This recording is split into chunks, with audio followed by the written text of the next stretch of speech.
বৃষ্টি যখন হয় তখন দোয়া কবুল হয়। কি হয়? দোয়া কবুল হয়। বৃষ্টি যখন পড়ে ওই সময় মনের ভেতর থেকে আল্লাহর কাছে চাওয়া পেশ করতে পারেন। গুরুত্বপূর্ণ একটা দোয়া কবুলের সময় হলো বৃষ্টির সময়। নবী করিম সাল্লাল্লাহু আলাইহি ওয়াসাল্লামের পরিষ্কার হাদিস আছে। অতএব বৃষ্টির কিছু কিছু ফোঁটা এখনো পড়ছে, আমরা মনে মনে যার যার চাওয়া আছে আল্লাহর কাছে সেগুলো পেশ করতে থাকি। আমাদের মৃত মা বাবার জন্য, আমাদের আত্মীয় স্বজনের জন্য, আমাদের মুরব্বীদের জন্য, আমাদের বন্ধু বান্ধবদের জন্য, আমাদের পরিচিত অপরিচিত অনেক মানুষ দুনিয়া থেকে চলে গেছেন। অনেকে দুনিয়াতে বেঁচে আছেন অসুস্থ, অনেকে আছেন নানা কষ্টে, অনেকে আছেন নানা পেরেশানিতে। আমরা অনেকে অনেক বিষয় নিয়ে এখনো টেনশনে আছি। আমরা এই বৃষ্টির ফোঁটা যখন পড়ে, বৃষ্টি যখন হয়, তাহতাল মাতার, বৃষ্টির নিচে দোয়া, এটা কবুল করা হয়, এটা ফেরত দেওয়া হয় না। সেজন্য আল্লাহর কাছে আমরা এখন মনে মনে সবাই দোয়া করতে থাকি। ঠিক আছে তো ইনশাআল্লাহ? বৃষ্টির সময়ের আরেকটা গুরুত্বপূর্ণ সুন্নাত হলো, যেটা আমার বিশ্বাস 99% জন এখানে যারা আছি আমরা ইতিপূর্বে শুনি নাই বা আমরা জানি না, নতুন শুনতেছি। ভালো করে কান খাড়া করে শুনে রাখেন। সেটা হলো মাঝে মধ্যে বৃষ্টির পানি হালকা পাতলা গায়ে লাগানো সুন্নাত। মাঝে মধ্যে বৃষ্টির পানি হালকা পাতলা একটু শরীরে লাগানো কি সুন্নাত। নবী করিম সাল্লাল্লাহু আলাইহি সাল্লাম এই সুন্নাহ আমাদেরকে শিক্ষা দিয়েছেন। এই সুন্নাতের কথা শুনে জবজবায় যখন বৃষ্টি হবে মুষলধারে, আধা ঘন্টা 1 ঘন্টা শিয়াল ভেজা ভিজে এরপরে ঠান্ডা লাগায় এসে আমার দোষ দিয়েন না। কথা কি বুঝতে পারছেন? হালকা পাতলা বৃষ্টির পানি গায়ে লাগানো, যার যতটুকু সহ্য করার ক্ষমতা আছে, কারোর ঠান্ডা অ্যালার্জি আছে, কারোর অন্য সমস্যা আছে, সেগুলো মাথায় রেখে যার যতটুকু সহন করার ক্ষমতা আছে ততটুকু আমরা করব। বৃষ্টির পানি, বাংলাদেশের মানুষ বৃষ্টি প্রধান, বৃষ্টি প্রবণ আমাদের প্রকৃতি। এখানে প্রায় বৃষ্টি হয়, বাদল দিনে বৃষ্টি হতেই থাকে অনবরত। তো বৃষ্টির পানি গায়ে লাগে না এরকম তো আমাদের কারোরই হয় না, সবারই কম বেশি গায়ে। কিন্তু বৃষ্টির পানি যখন গায়ে লাগে তখন দৌড় দিয়ে আমরা হয়তো কোথাও লুকায়, কোথাও ছাতা নেওয়ার চেষ্টা করি। এই চেষ্টা করাটাও ঠিক আছে, এটাও দোষের না। কিন্তু বৃষ্টির পানি যখন পড়ে গায়ে, মাঝে মধ্যে নিয়ত করে নিব যে নবী সাল্লাল্লাহু আলাইহি সাল্লাম এই বৃষ্টির পানিকে আল্লাহর রহমত, আল্লাহর করুণা হিসেবে আখ্যায়িত করেছেন। আসমান থেকে, উপরের দিক থেকে এসেছে। অতএব এই পানি বরকতের পানি, রহমতের পানি একটু হলেও যদি গায়ে লাগে সেটা আমাদের জন্য কল্যাণের। নবী সাল্লাল্লাহু আলাইহি সাল্লামের নির্দেশনা ছিল, তিনি উৎসাহ দিয়েছেন বৃষ্টির পানি একটু গায়ে লাগানোর জন্য। সেই নিয়তে যখন বৃষ্টির পানি গায়ে লাগবে, ওই নিয়তে একটু গায়ে মাখবেন, একটু লাগাবেন এবং বৃষ্টির পানিকে উপভোগ করবেন সুন্নাত পালনের নিয়তে। ইনশাআল্লাহ তখন বৃষ্টির পানিতে যে ভিজলেন, ওই ভিজার মাধ্যমে আপনি আল্লাহর কাছে সুন্নাত পালন করার সওয়াবের ভাগীদার হবেন। চেষ্টা করব না আজ থেকে ইনশাআল্লাহ। বৃষ্টির সময় মাঝে মধ্যে এটা করতে হয় এবং এটা সুন্নাহ। আমরা শৈশবে বৃষ্টি হলে, আমরা যখন ছোট ছিলাম তখন দৌড় দিয়ে বের হয়ে যেতাম। এখনো গ্রামে ছেলেফেলেরা হয়তো যায়, একটু বৃষ্টির পানি গায়ে লাগায়, আবার বেশি লাগালে ঠান্ডা লাগবে, মা বাপ ধরে নিয়ে আসে, সেটাও ঠিক আছে। হালকা পাতলা মাঝে মধ্যে সুন্নত আদায়ের নিয়তে বৃষ্টির পানি গায়ে লাগাতে হবে। আল্লাহ আমাদের সবাইকে আমলের তৌফিক দান করুন। আল্লাহ সুবহানাহু ওয়া তাআলা একটু বৃষ্টি দিয়া পরীক্ষা নিলেন যে কোনগুলো আগে দৌড় দেয় আর কোনগুলো পরে দৌড় দেয়। যারা আগে দৌড় দিয়েছেন তারা ফেল করছেন, ব্যাপারটা এরকম না। আমরা বাঙালি খুব সহজে যোগ বিয়োগ কষে ফেলাই, ঠিক না? ঠিক। কারোর মসজিদ থেকে বের হয়ে যেতে দেখছি, আমরা চিন্তা করতেছি ব্যাপার কি, বেটা জুতা চোর নাকি? এখনো জামাত হয় না, সে মসজিদ থেকে বাইরে কই যায়? হতে পারে বেচারার অজু গেছে। আমরা মানুষের প্রতি বেশিরভাগ ক্ষেত্রে কুধারণা করি, ঠিক না? এই যে যারা উঠে গেছে, এতক্ষণ সবাই তো খুব জোরে জোরে ঠিক ঠিক বললেন যে এরা পরীক্ষায় ফেল করছে, উঠে গেছে। ব্যাপারটা এত সহজ না। হতে পারে তার ঠান্ডার অ্যালার্জি আছে, তাহলে নিজের শরীরকে কষ্ট দেওয়া, নিজেকে অসুস্থতার দিকে ঠেলে দেওয়া, এটা বরং নিষেধ। আল্লাহ বলেছেন ওয়ালা তুলকু বিআইদিকুম ইলা তাহলুকা, তোমাদেরকে ধ্বংসের দিকে নিজেদেরকে নিজেরা ঠেলে দিবা না, এটা ঠিক না। অতএব যারা চলে গেছে তারা যদি অ্যালার্জির কারণে যায় তাহলে ঠিক আছে, আর যদি ঝামেলা থেকে বাঁচার জন্য দৌড় দেয় তাহলে ঠিক নাই। আল্লাহ আমাদের সবাইকে যতক্ষণ বসবো, যতক্ষণ শুনবো, ইখলাসের সাথে, নিষ্ঠার সাথে, আল্লাহকে খুশি করার জন্য, কিছু জ্ঞান অর্জন করার জন্য, কোরআন হাদিসের কথা জানার জন্য এবং সাথে আমলের উদ্দেশ্যে, এগুলোকে নিয়ে বাড়িতে যাওয়ার উদ্দেশ্যে আল্লাহ তাআলা আমাদেরকে শেষ পর্যন্ত বসার তৌফিক দান করুন। আলহামদুলিল্লাহ। বৃষ্টি চলে গেছে। তাহলে এবার আল্লাহ তাআলার প্রতি শুধু শুকরিয়া আদায় করার বিষয় না, শিক্ষা গ্রহণ করার বিষয় আছে পাশাপাশি, যে শুকরিয়া আদায় করব, শিক্ষাও গ্রহণ করব। ইমানদারের যে কোনো মুসিবতে সবার আগে কার দিকে ধাবিত হব আমরা? আল্লাহর দিকে। বৃষ্টি হয়েছে, আমার অসুবিধা হচ্ছে, সাথে সাথে দোয়া। অসুস্থ হয়েছি, কষ্ট হচ্ছে, সাথে সাথে 2 রাকাত নামাজ, এরপর একটু হাত তুলে দোয়া। কোন একটা মুসিবত হয়েছে, সাথে সাথে দোয়া। নবী সাল্লাল্লাহু আলাইহি সাল্লাম বলেছেন, কারোর জুতার ফিতা ছিঁড়ে গেছে, জুতার ফিতা ছিঁড়ে গেছে, তখনও সে ওইটা ঠিক করবে যে আল্লাহর কাছে সাহায্য চাইবে। আমরা চিন্তা করি যে জুতার ফিতা ছিঁড়ে গেছে, এটা জোড়া দিতে তো আমার 2 মিনিট লাগবে, এর জন্য আবার আল্লাহর সাহায্য চাইবো? ইমানদার ছোট বড় যে কোনো বিষয় আল্লাহর সাহায্য চাইবে। আমি ঠিক করব, ঠিক আছে, আগে আল্লাহর কাছে দোয়া করে নিব। মনে মনে দোয়া করতে পারি, আমার হাত তুলে 2-5 মিনিট ধরে দোয়া করতে হবে এমন কোনো জরুরি না যে আল্লাহ তুমি আমাকে এটার একটা বিপদ, খুব ছোট বিপদ হতে পারে, ক্ষুদ্র বিপদ থেকে অনেক সময় বড় বিপদ হয়, আল্লাহ তুমি আমাকে এই বিপদ থেকে উদ্ধার করো, আমার জন্য সহজ করো। এইভাবে আল্লাহর দিকে আমাদের বেশি বেশি ধাবিত হতে হবে, দোয়া করতে হবে। অসুখ হলে ওষুধের কথা, ডাক্তারের কথা যত তাড়াতাড়ি মনে পড়ে, বেশিরভাগ মানুষের আমাদের আল্লাহর কথা এত তাড়াতাড়ি মনে। এই যে বৃষ্টি শুরু হয়ে গেল, দৌড় দিয়া পালানোর কথা যত তাড়াতাড়ি মনে হয়েছে, বৃষ্টির দোয়াটা পড়ার কথা এত তাড়াতাড়ি মনে। এই বৃষ্টি না আসলে এতগুলো কথা আমরা শুনতে পারতাম? আমি তো আজকে বৃষ্টির ওয়াজ করার কথা না, তো আল্লাহ তাআলা কয়েক ফোঁটা বৃষ্টির পানি ফালায়া এই উসিলা আমাদেরকে বৃষ্টি সংক্রান্ত অনেকগুলো কোরআন হাদিসের কথা শোনার তৌফিক দিয়ে দিয়েছেন, আলহামদুলিল্লাহ। তাহলে এই বৃষ্টি আমাদের জন্য কল্যাণের হয়েছে না অকল্যাণের? এইটা তো একটা আমরা দেখলাম, এরকম আমাদের অজান্তে আরো বহু কল্যাণ থাকতে পারে।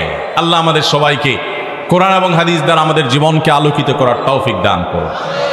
ভাইরা আমার, অনাবৃষ্টি আপনারা ভুলে গেছেন কিনা আমি জানি না, গত বছরের কথা, গ্রীষ্মে এত পরিমাণ গরম ছিল বাংলাদেশে, এবং আবহাওয়াবিদরা বলছেন যে সামনের গরমে নাকি আরো ভয়াবহ গরম আসছে।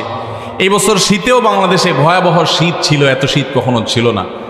এবং গেল আপনার বর্ষার মৌসুম প্রায় পার হতে যাচ্ছিল, কিন্তু বৃষ্টি হচ্ছিল না। বৃষ্টি না হওয়ার ফলে আমাদের ফসল, ক্ষেত খামার এগুলো সব ধ্বংস হয়ে যায়, শেষ হয়ে যায়, নষ্ট হয়ে যায়, মরে যায়। এই বৃষ্টি আল্লাহ তাআলা যদি বন্ধ করে দেন, তাহলে এমনিতেই প্রাণ শেষ হয়ে যাবে, এমনিতেই গোটা পৃথিবী ধ্বংস হয়ে যাবে। এই জন্য বৃষ্টি সবসময় আল্লাহ তাআলার রহমত। তবে হ্যাঁ, কখনো কখনো অতিরিক্ত বৃষ্টি দিয়ে আল্লাহ বান্দাকে পরীক্ষা করেন, কখনো আযাব পাঠান, কিন্তু সাধারণত স্বাভাবিক বৃষ্টি হলে সেটি আল্লাহ তাআলার রহমতই হয়, অনুগ্রহ হয়, করুণা হয়। বাংলাদেশ বৃষ্টির দেশ তো, সেজন্য বৃষ্টির কদর আমরা বুঝি না। বৃষ্টি আসলে আমরা দৌড় দিই এবং বোঝা মনে করি। মধ্যপ্রাচ্যের মানুষ, সৌদি আরবের মানুষ, তারা বুঝে বৃষ্টির কত মূল্য। তারা একটু বৃষ্টি হলে, এই ব্রাহ্মণবাড়িয়ার বহু মানুষ সৌদি আরব থাকেন, আপনারা অনেকে দুবাই থাকেন, সেখানে এরাবিয়ানদেরকে দেখছেন আপনারা, একটু বৃষ্টি হলে এরা বাইরে পাগল হয়ে দৌড়ে যায় গায়ে পানি দেওয়ার জন্য। কারণ বৃষ্টি সারা বছরের ভেতরে 2-4 দিন তাদের দেখতে কষ্ট হয়ে যায়, দেখে না তারা। এই জন্য একটু বৃষ্টি আসলেই তারা অস্থির হয়ে যায়। আর বাংলাদেশে মানুষ আমরা, মেঘ না চাইতে বৃষ্টি আমাদের সকাল বিকাল। যদিও আমাদের দেশের অবস্থাও ভালো না। গত বছর আপনারা জানেন, সারা দেশে উলামায়ে কেরাম বৃষ্টি প্রার্থনার নামাজ পড়েছেন, আমরা বৃষ্টি প্রার্থনার নামাজ ঢাকায় পড়েছি। এত অনাবৃষ্টি হয়েছে যে বৃষ্টি প্রার্থনার জন্য দেশের বিভিন্ন প্রান্তে প্রান্তে উলামায়ে কেরামকে আল্লাহর কাছে 2 হাত তুলে কাঁদতে হয়েছে, বৃষ্টি প্রার্থনার নামাজ পড়তে হয়েছে। বৃষ্টি হারিয়ে যাচ্ছে আমাদের কাছ থেকে। অতএব এই বৃষ্টি আল্লাহর অনুগ্রহ, এই বৃষ্টি আল্লাহর করুণা। আল্লাহ, আপনি আমাদের দেশে বৃষ্টি, আপনি আমাদের দেশে গরমের সময় গরম, শীতের সময় শীত, যেটা যখন প্রয়োজন আমাদেরকে পরিমিত এবং প্রয়োজন মতো দান করেন, বলুন আমিন। আল্লাহ, আমাদের বৃষ্টি, অতিবৃষ্টি, আমাদের অতি ঠান্ডা এবং অতি গরম, কোনোটা যেন কষ্টের কারণ না হয়। গরিব দেশ, আমাদের কিছুই নেই। মিডল ইস্টের মানুষের এসি আছে প্রত্যেকের ঘরে ঘরে, গাড়িতে গাড়িতে। আমাদের এত এসি নাই, এত বিদ্যুৎ নাই। আল্লাহ, এত শীত নিবারণ করার মতো হিটারের ব্যবস্থা নাই, গিজারের ব্যবস্থা নাই। আল্লাহ, এত বৃষ্টি সামলাবার মতো পরিস্থিতিও আমাদের নাই। অতএব আমাদের এই গরিব দেশের প্রতি আপনি রহম করুন। আমাদেরকে বৃষ্টি, ঠান্ডা, গরম সবকিছু পরিমিত দিন, যা দরকার তা দিন। বেশি বেশি করে আল্লাহর কাছে আমরা দোয়া করবো, ঠিক আছে না ইনশাআল্লাহ? আল্লাহ তাআলা আমাদের সবাইকে, আমাদের প্রিয় স্বদেশকে, গোটা পৃথিবীকে, মুসলিম মিল্লাতকে আল্লাহর রহমত এবং শান্তির চাদরে ঢেকে রাখুন, বলুন আমিন। তাহলে বৃষ্টির কতগুলো সুন্নতের কথা কিন্তু আমরা শুনে ফেললাম। বৃষ্টির সময় দোয়া পড়তে হয়, আল্লাহুম্মা হাওয়া আলাইনা ওয়ালা আলাইনা, আল্লাহুম্মা সাইয়্যিবান নাফিআ, বৃষ্টির সময় যদি বজ্র হয়, বাতাস হয়, তখন ভিন্ন দোয়া। আর বৃষ্টি যখন হয় তখন ওই মুহূর্তে দোয়া কবুল হয়, আল্লাহর কাছে মনে মনে দোয়া করতে হয় বা হাত তুলে দোয়া করতে পারেন। যখন বৃষ্টি হয় তখন আর দোয়া উ তাহতাল মাতার, বৃষ্টির পানির নিচে, মাথার উপরে বৃষ্টি হচ্ছে, নিচে বসে দোয়া করলে দোয়া কবুল হয়, ফেরত দেওয়া হয় না।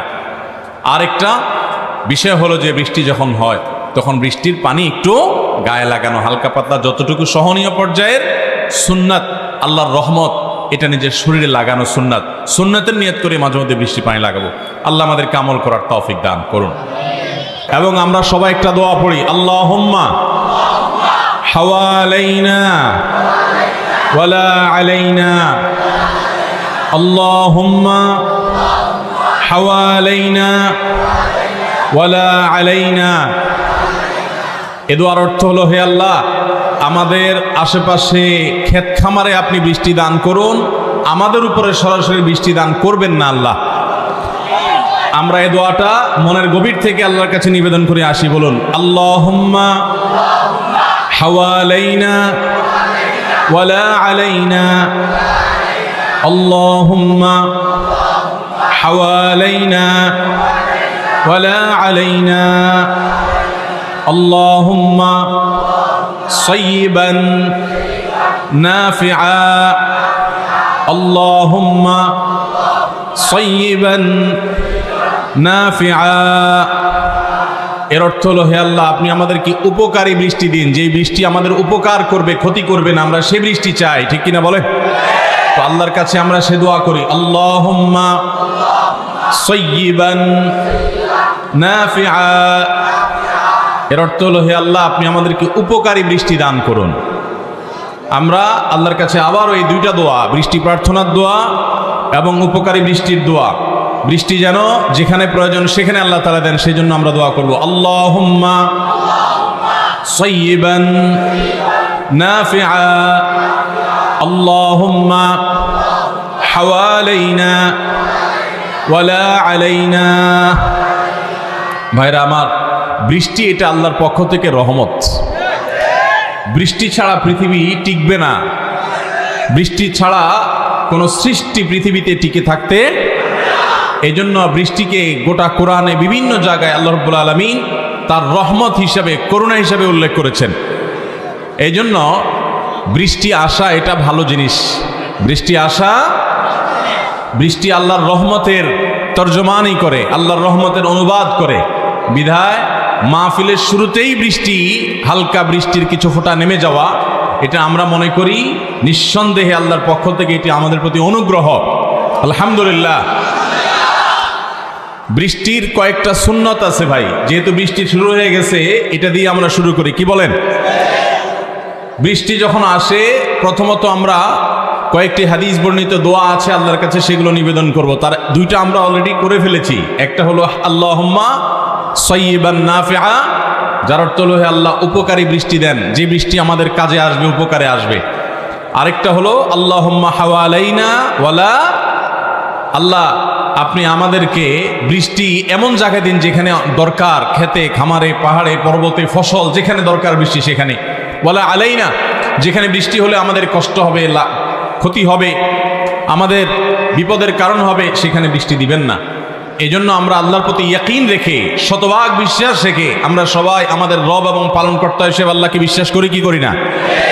তাহলে আল্লাহর কাছে আমাদের মনের প্রাণ খুলে আমরা দোয়া করছি, আল্লাহুম্মা হাওয়ালাইনা ওয়ালা আলাইনা, আল্লাহুম্মা সাইয়্যিবান নাফিআ। ভাইরা আমার, বৃষ্টি যদি অনেক বেশি হয়, মসজিদ আছে উন্মুক্ত, পুরো মসজিদ ইনশাআল্লাহ থাকবে, আমি এখানেই থাকবো, আপনারা সবাই মসজিদে চলে যাবেন, কি বলেন? বৃষ্টি কমে গেছে না? তাহলে আল্লাহ তাআলা দোয়া কবুল করছেন নাকি?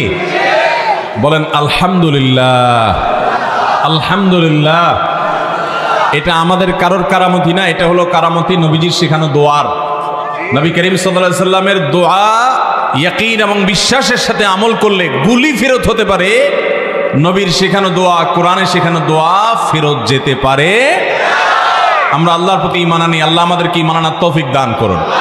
আল্লাহ আমাদের দোয়া কবুল করলেও আমরা আল্লাহর প্রতি ঈমান আনি, দোয়া যদি আল্লাহ কবুল নাও করেন, বিলম্ব দেন, তারপরেও আমরা আল্লাহর প্রতি ঈমান।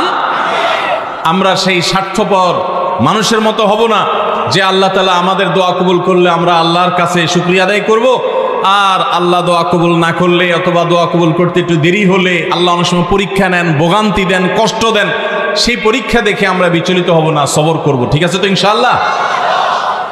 বৃষ্টির সময়ের আরেকটা গুরুত্বপূর্ণ সুন্নাহ হলো, বৃষ্টির সময়ের সুন্নত নিয়ে আমরা আলোচনা করতেছিলাম না? বৃষ্টি থেমে গেছে না? থেমে গেছে না? বলেন আলহামদুলিল্লাহ। আল্লাহ তোমার শুকরিয়া। আল্লাহ যদি আবার বৃষ্টি জবজবায় দেয় তবু আমরা আল্লাহর নাশুকরিয়া আদায় করব। আমাদের যা কল্যাণের সেটাই আল্লাহ আমাদেরকে দিবেন। যদি কখনো আল্লাহ আমাদের কষ্টের মধ্যে ফেলেন, আমরা ধরে নেব আল্লাহ পরীক্ষা করছেন, আমরা ইনশাল্লাহ সবর করব। ঠিক আছে না? আল্লাহ তাআলা আমাদের সবাইকে সবর করার তৌফিক দান করুন। বৃষ্টির সময় সুন্নতের কথা বলছিলাম।